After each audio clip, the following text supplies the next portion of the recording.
Welcome back, Dama Boots. I know I missed Mother's Day I got no excuse. Really, I don't.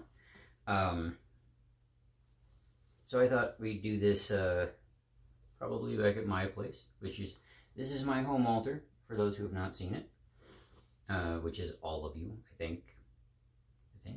Yeah, probably.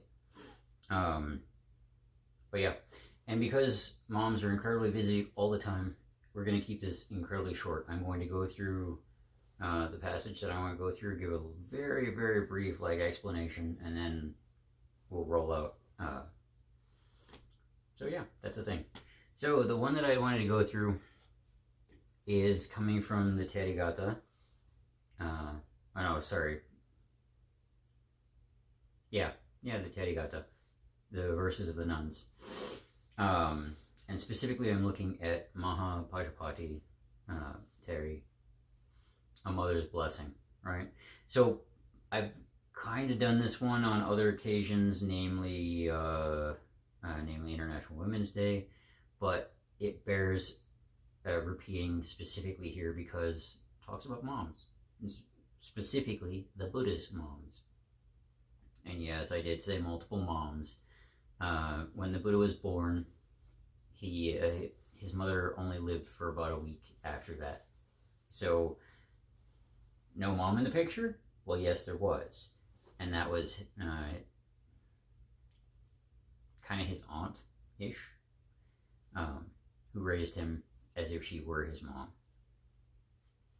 And that's Maha Pajapati, right? So, the verse is directly from her. This is one of Buddha's moms talking. This is Buddha's aunt who raised him, right? Talking to his mom, praising her for the son that she brought to this world, right?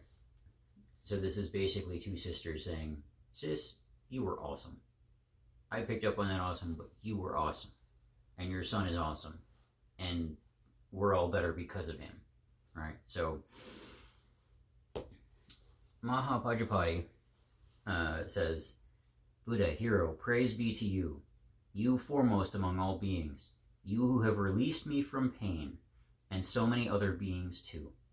All suffering has been understood, the source of craving has withered, cessation has been touched by me on the Noble Eightfold Path. I've been mother and son before, and father, brother, grandmother too. Not understanding what was real, I flowed on without finding peace. But now I've seen the Blessed One. This is my last compounded form. The onflowing of birth has expired. There's no more rebecoming now. See the gathering of flowers, putting forth effort, self-controlled, always with strong resolution. This is how to honor the Buddhas. Surely for the good of so many did Maya give birth to Gautama, who burst asunder the mass of pain, of those stricken by sickness and death. That's some pretty powerful praise, especially right there at the end. Surely for the good of so many did Maya give birth to Gautama, who burst asunder the mass of pain of those stricken by sickness and death. So what we have here is the woman who raised the Buddha singing his praises, saying he's done all this great stuff. He has helped the world. He's made us, he's helped us to understand our suffering, helped us to work through our suffering, torn it asunder, and given us peace. And it couldn't have happened unless Maya really was where she was, right? It could not have happened without Maya being Maya. It could not have happened without Maya giving birth to the Buddha. Maya being, even if it was just for 7 days, mom to this great being, right?